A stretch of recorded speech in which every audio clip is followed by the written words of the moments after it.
Most incoming interns may feel overwhelmed in the first few weeks and some even in the first few months, which everyone will tell is normal, but you don't have to. Today I will show you how to speed up your rounding and focus on what matters. In this video we will go over types of rounds, rounding checklist, and writing notes. I will defer the sign-off process and patient presentation to the next video. This is the 5th video of the first week of residency tips series. A link to the full list is provided below. Let's start. There are 3 types of patient rounds, and I'm talking about residency in the USA here. The official main round, this is the round with your attending physician. Early round, this is your own round on your patients preparing for the official round. And late round, this is a round to follow up on your patients later during the day. Although as an intern, your day officially starts with meeting the night team to get the sign-off, many interns may start well before that to finish their early round before the official round starts.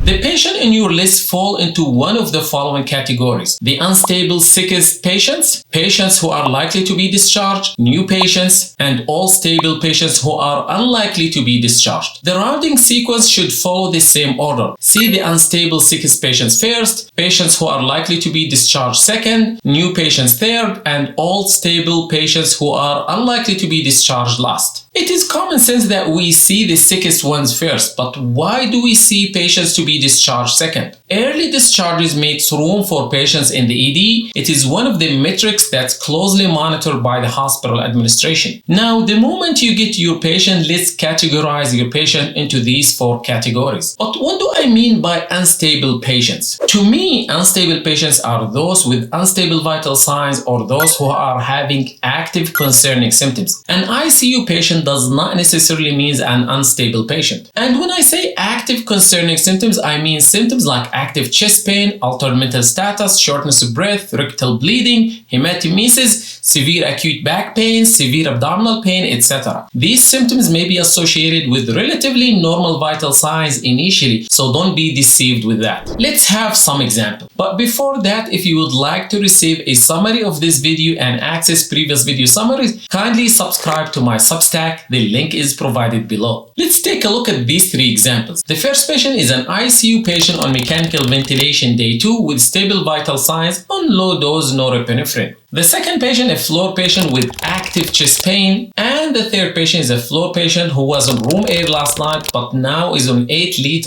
of oxygen. His O2 sat currently on these 8 liters is 97%, respiratory rates 22, heart rate 101, blood pressure 145/87, and temperature 98. Which one needs immediate attention? The ICU patient here is considered stable with stable vital signs and stable ventilator settings. Being on low-dose norepinephrine is not uncommon in ICU. A patient, on the other hand, a patient with active chest pain is definitely someone who needs immediate attention. The third patient has stable vital signs but now with significantly increased oxygen demands, so he needs attention to prevent any further deterioration and correct hypoxia, but only after we see the patients with active chest pain. So I would see the patient with active chest pain first, the patient with increased O2 demand second, and the ICU patient third. Let's move to the rounding checklist. The following checklist is a stepwise approach to ensure effective rounding. First, before heading to your early rounding, review your patient's labs, cultures, imaging, and medications. Write down relevant ones. Also, don't forget to document I&Os in patients undergoing diuresis.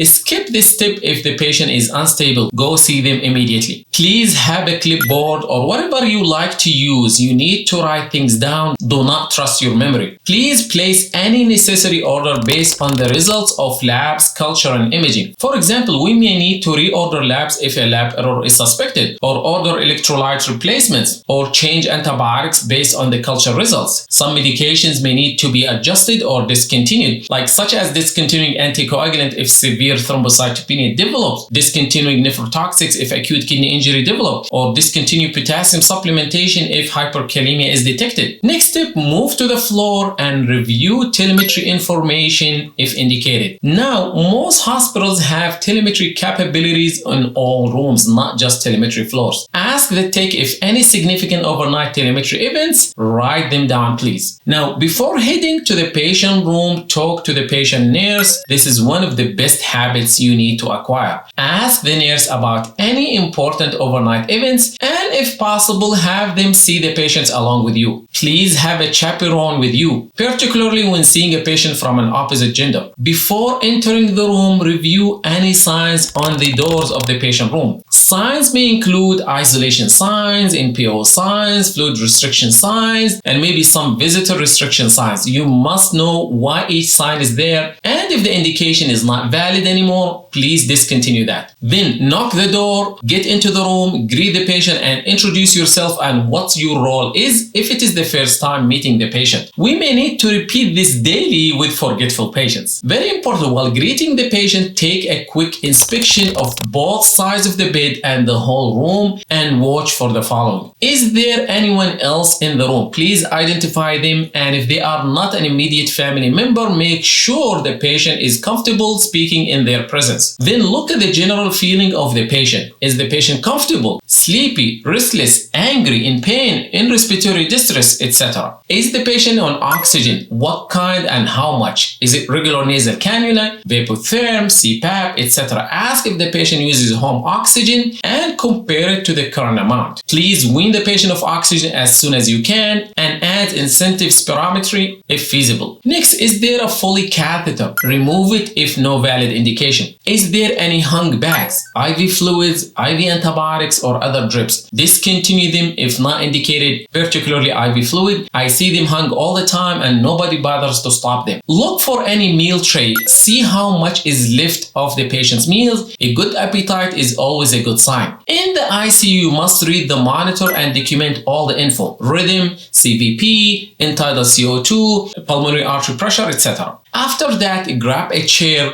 if possible and sit down and ask two types of questions. Questions related to the patient's active problem. For example, for a patient who just had a coronary stent, we must ask if they have chest pain, shortness of breath, nausea, vomiting, feeling dizzy or lightheaded, etc. The second type of question is questions related to the well-being of the patient. How was your night? Did you sleep well? How was your appetite? Any bowel movement and when? Are they getting out of bed, etc. After that, I get up and examine the patient, and like with the question, there are two types of physical exam. A focused physical exam related to the active problem. For example, a patient with a stroke should have a neurological exam, and a patient with cellulitis should have the cellulitic area examined, while we may not necessarily need a neurological exam in this cellulitis patient. Or a patient who had a left cart cath through femoral access a day earlier, examining their groin, feeling the femoral pulse becomes paramount. The second type of physical exam is what I call the listen and feel physical exam, regardless of what the active problem is. And this includes the following: a quick listen to their heart and lungs. This is particularly important in patients receiving IV fluid to detect early signs of pulmonary edema. Feel the abdomen, make sure it is soft and not distended, and do not forget to palpate the urinary bladder, especially in elderly male patients, to detect urinary retention, which can lead to tachycardia, confusion, and delirium. Of course, you don't need to do that if the patient has a Foley catheter with good flow. Feel their legs for signs of volume overload and edema. Check both legs and do not skip the feet, please. At this point, it's time to explain your plan for the day to the patient. This is one of the most powerful tools to make patients feel they are in control of their health, which improves satisfaction scores. This is the time where you update the patient about test results and the plan of the day. The plan of the day should include any planned test or procedures, any planned treatment for the day, including starting, continuing, or discontinuing medications, including IV fluid, weaning of oxygen or other breathing machines, discontinuing or adding equipment like Foley catheter, NG tubes, rectal tube, or the use of incentive spirometry, any change in the diet or NPO status, ambulation and physical therapy, and finally the estimated day of discharge. Very important. And where to. Always tell them it's an estimation and never give a specific date. And remember to tell them you're going to discuss the plan with the attending physician and the rest of the team, so things may change. Inform them you will be back later with the team. Let me give you an example. You are rounding on a patient with community acquired pneumonia on IV antibiotic who's in 4 liters of oxygen via nasal cannula. The patient doesn't use home oxygen and he's feeling better today. My plan would be something like this. Hey, I'm glad you are feeling better. Today we'll try to completely wean you of oxygen. I want you to start using the incentive spirometry at the head of each hour 10 times. We'll continue the same IV antibiotic for 1 more day. I really want you to get out of bed and have PT help you walk in the hallway. I'm anticipating we will be able to discharge you to get you home in the next 24 to 48 hours. And before you leave the room, please ask them if they have any questions. Now you leave the room, remember to immediately write down the following on your clipboard. Relevant pieces of the history and physical exam for your patient presentation and writing your notes later. Write any orders you need to place later on. Urgent orders should be placed immediately. Do not trust your memory at this stage. Now this process may seem too much to you as a new intern or hospitalist. It is not, and with time and repetition this process will become automatic. For your record, I provided a link to this routing checklist in the description field. You can download for free. Also, you have the option to buy it for $5 if you would like to pay. Now, have things well organized on your clipboard to facilitate your patient presentations, which I will discuss along with the sign-off process in my next video. Next is the official round with your attending physician. During the official rounds, ensure that you or a team member takes notes on the attending physician's recommendation to address them afterward. Many orders and recommendations can be implemented during the rounds if the attending physician allows that. Some physicians prefer that the entire team remains fully focused on the round. After the official round is done, it's typically lunchtime or noon conference time. Now, before working on your notes, ensure discharges, orders, follow-ups are all done. Now, most interns want to finish their notes as early as possible, and some start typing these notes during the official rounds with the attending physician. Please avoid that. That is not professional at all and may harm your evaluation. Working on your notes comes after you ensure all the necessary work is done. Now, with electronic medical records, most of us copy the notes from the day before, which is a good way to save time, but you must update it for the day. If you are writing the patient's first progress note, it will take you a bit longer. Electronic medical record provide you with progress note templates, or you can create your custom notes. Now, regardless, a progress note must have the following elements: update on the active problem-related symptoms, physical exam with focus on the active problem-related physical exam, relevant labs and diagnostic test results, and finally the assessment and plan. And here we must include all the problem we are actively treating, including chronic conditions. For your records, I will include an example of a progress note and a progress note template. The link will be provided below. Now, the late round is an optional, informal, quick round to follow up on your remaining patients, update them on any test results, and check with case manager or discharge planners for the next day discharges. In the end, if you find this video useful, kindly give it a like, share it with your colleagues, and subscribe to the channel if you have not done so. And remember that you can get a summary of this video and access the previous video summaries by subscribing to my Substack page. The link is provided below. Thanks for watching, and I'll see you soon.